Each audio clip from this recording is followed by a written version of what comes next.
북답! 안녕하세요 여러분, 반갑습니다. 오늘은 드디어 이제 서점답게 책을 만나는 시간을 준비해봤습니다. 이름하여 무슨 코너죠? 북담 코너. 그렇죠. 심플하게 이제 책으로 담소를 나누겠다, 북으로 담소를 나누겠다, 책으로 세상에 대해서 좀 얘기를 해보고 저희끼리 이제 자유롭게 한번 즐겁게 얘기를 나눠보는 코너입니다.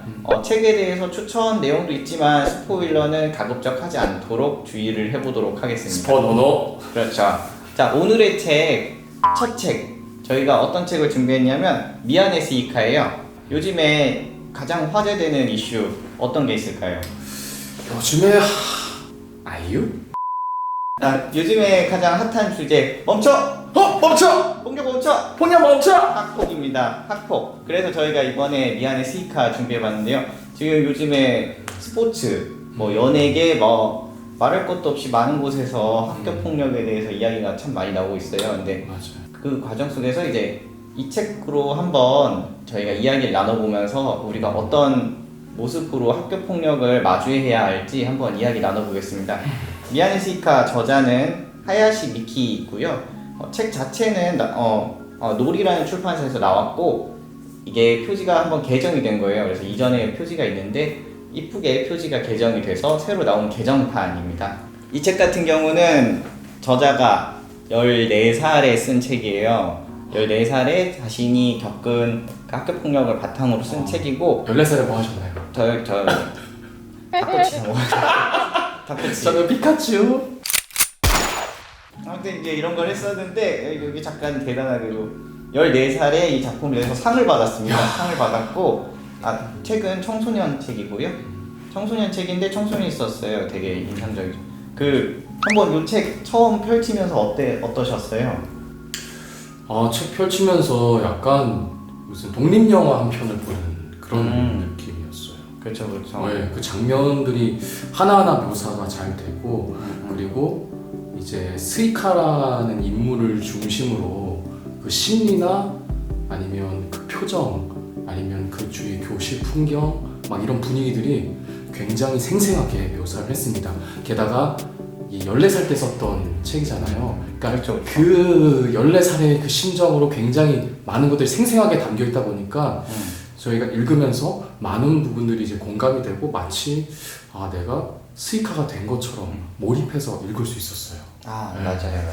실제로 저도 그런 느낌을 많이 받았는데, 문장을 그냥 하나하나만 떼놓고 보면 그러니까 좀 내공이 많이 단련된 소설가가 쓴 것처럼 문장이 유려하거나 좀 매끄럽거나 하는 맛은 좀 없어요, 사실. 근데 이렇게 말씀 주신 것처럼 잘 눈에 보인다라고 했던 게 어쩌면 그 14살의 실제 작가가 자신의 눈으로 바라봤던 세상을 그려냈기 때문이 아닐까라는 생각이 많이 듭니다. 맞습니다.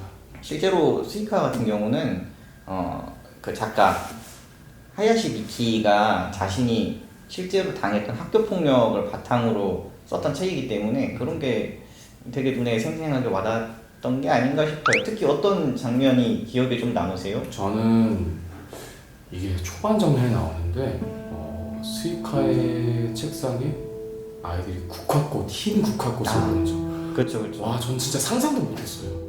그렇죠. 와, 마치 죽은 사람 대하듯이 장례식을 약간 연상케 하는, 그렇죠. 약간 그런 걸 그 교실 안에서 친구들 그 14살의 아이들이 했다는 게 진짜 믿겨지지 않을 정도로 너무 충격이었어요. 막 그런 거 많이 봤잖아요. 저희가 학교 폭력 중에 이제 예를 들면 집단 구타를 한다든가, 그렇죠. 아니면 욕설을 한다든가 이런 것까지는 봤지만 국화꽃을 놓은 것 자체가 너무 뭐랄까, 그 그림이 너무 이렇게 확 충격적으로 와닿았다 해야 되나? 그렇죠. 네. 넌 우리에게 죽은 사람이다.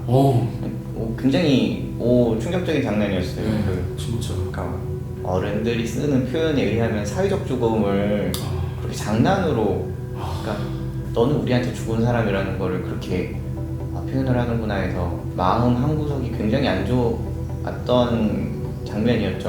맞아요. 속칭 은따라고 하잖아요. 그렇죠. 이렇게 학생이 있어도 무시하는 거. 얘가 우리 근처에 있어도 없는 것처럼 이렇게 하는데 그거를 넘어서 국화꽃을 이렇게 책상에 올려놨다니. 와. 작중에서 심지어 그 주모자 이름 뭐죠? 왕따 주모자? 요코였나요? 예, 요코 패밀리. 요코가 유령이 말을 하네라는 식으로 대사를 맞아요. 하는데 그게 왕따가 된다는 게, 그러니까 그 사이에서 또 폭력의 대상이 된다는 게 단순히 이렇게 때리는 걸 넘어서 정신적으로 그리고 이제 사회적으로 이렇게 사람을 죽이는구나라는 게 체감이 되더라고요. 뭐 계속해서 국화꽃을 하루만 온 게 아니라 매일매일 그렇죠. 매일매일 올렸어. 매일매일 그 아이 책상에 누군가를 시켜서 요코 패밀리가 주도적으로. 와 진짜 그거는 너무 충격이에요 솔직히. 지금 거기다가 이제 시카에 나오는 학교 폭력 형태는 우리가 생각하는 게 거의 다 나와요. 때리고 왕따시키고 이제 갈구고 이런 거 전부 나오고. 저는 또 거기서 이제 인상 깊었던 장면 중 하나가 선생님이 외면하는 걸 이제 본인이 체감하는 장면. 그러니까 아는 거죠. 아는데 애도 알아. 애도 시선을 보고 알아. 지금 선생님이 내가 당하고 있는 걸 아는구나. 근데 선생님은 외면하고 가는. 맞아요. 아니 심지어 그게 어떤 장면이냐면 스이카가 요코 패밀리한테 그 분필 있잖아요. 그 분필 가루 그 얼굴이 다 묻은 상태였던 거예요. 근데 그 선생님 봤어. 근데 화내면서 수업 시작하니까 빨리 들어가라고. 그렇게 묘사가 돼 있다고요. 그 선생님만 외면한 게 아니라 사실 학생들도 다 외면하는 거예요. 그러니까 한 사람을 왕따시키는 과정에서 그리고 한 사람이 희생되는 과정에서 모두가 다 같이 외면하는 거죠. 맞아요. 외면하고 동조하고 모두가 다 같이 읽어봐야 될 부분이 아니었나라는 생각이 많이 들더라고요. 맞아요. 다들 외면을 하는 거죠. 왕따라는 문제에 대해서. 그리고 이제 부모님도 모르는 거지. 모르는 것도 있고. 시이카 보면 시이카에서는 시이카가 표현을 안 해요. 자기가 왕따 당하고 있다는 모습을 내비치지 않으려고 최대한 하지만 부모님도 사실 그 자세히 봤다면 알 수 있었죠. 딸의 몸에 구타 흔적이 많았으니까. 우리 딸이 설마 그런 속에 있진 않을 거야 라고 이제 생각을 하는 거예요. 그러니까 모두가 다 좀 외면했던 게 아닌가 라는 마음을 참 많이 주더라고요. 또 이제 인상 깊은 장면을 얘기했으니까 또 이 책의 특징 중 하나를 얘기해봐야 돼요. 시작부터 가장 충격적인 전개를 얘기해주고 시작합니다. 시이카 같은 경우는 아예 처음에 편지를 넣어주고 시작을 해요. 맞아요. 편지도 넣어주고 시작 프롤로그 부분에서 바로 알려줍니다.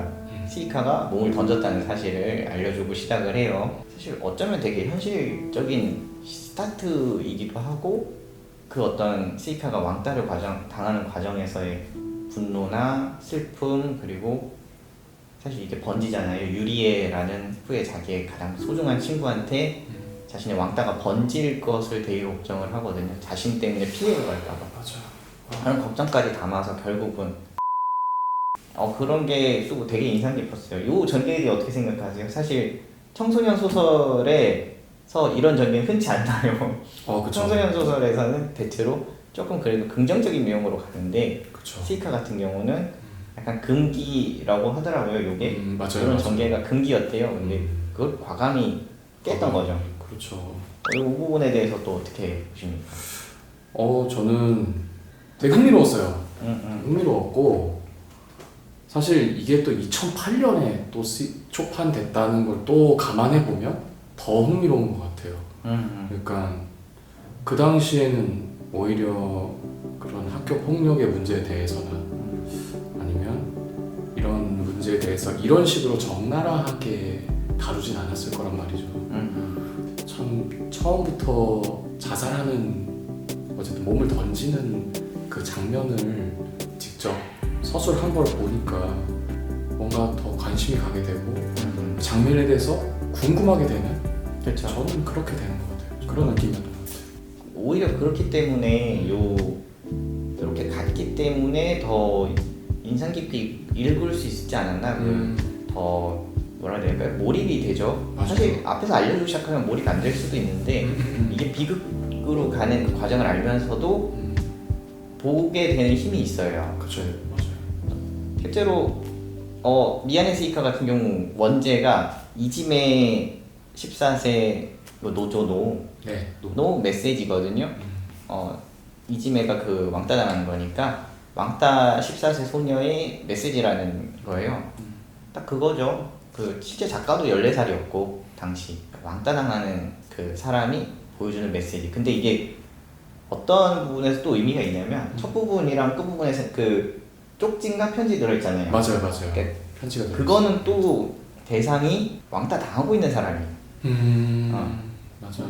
그러니까 포기하지 말라고. 음. 아직은 포기하면 안 되는 그런 이유들, 아직 사랑받고 있는 이유, 그런 것들에 대해서 이제 적어주면서 내용을 전개를 하는데 확실히 책 다 읽고 나서 그 편지를 읽을 때에 그 좀 그게 있어요. 마음에 힘을 주는 그런 게 있습니다. 역으로 세이카는 이제 비극적이게 됐지만 역으로 힘을 주는 거죠. 그렇죠. 그래서 모두가 다 같이 읽어보면 참 좋겠다 생각이 맞아요. 들고. 그러니까 왕따 당한 사람뿐만이 아니라 그냥 좀 삶에서 무기력증을 느끼고 또는 관계에 지친 사람들한테도 네. 저는 좋은 책이라고 생각을 해요. 사실 스이카가 이제 왕따를 당하는 과정 중에 그냥 그런 관계에 대해서 굉장히 고민도 많이 하고 특히 편지나 스이카의 심리들 이렇게 서술한 그런 몇몇 문장들 중에 저희가 좀 힘을 얻을 만한 이야기들이 있거든요. 네. 그래서 좀 삶 속에서 좀 지치거나 좀 뭔가 힐링이 필요하신 분들에게도 미안해 스이카를 추천드립니다. 네. 정말 청소년분들 그리고 이제 부모님들, 선생님들 그 외에도 모든 사람들에게 한 번씩은 읽어보시기를 추천드립니다. 얇아요. 얇고 내용도 아까 말씀드린 것처럼 금방 읽고 그래서 아까 말씀 주신 것처럼 다양한 분들에게 또 지쳐가시는 분들에게도 좋은 책이 될 거라고 생각을 합니다. 네. 아니 뭐 그래서 사실은 이렇게 힐링이 필요하신 분들한테 저희는 이 책을 추천드리고요. 앞으로도 저희 북담이 네. 이러한 좋은 책들을 이제 소개해주고 이렇게 책을 좋아하는 아재들의 재미있는 토크입니다. 네. 앞으로도 많은 관심 부탁드릴게요. 감사합니다. 네. 하나, 둘, 셋. 잠깐만. 네. 오늘 처음이라 통일이 안 돼, 통일이. 저희는 계속 이런 식으로 거의 잡담이죠. 뭐 정보도 있겠지만 거의 책에 대한 저희들의 사담을 위주로 얘기를 할 거고. 네. 다음 책 소개를 미리 좀 하겠습니다. 다음 책은 경영학 쪽, 인문 쪽 책이고요. 주제는 최근에 핫한 주제로 여기까지만 얘기를 하고요. 자, 다음에 또 뵙겠습니다. 네. 그럼 인사드릴게요. 하나, 둘, 북담!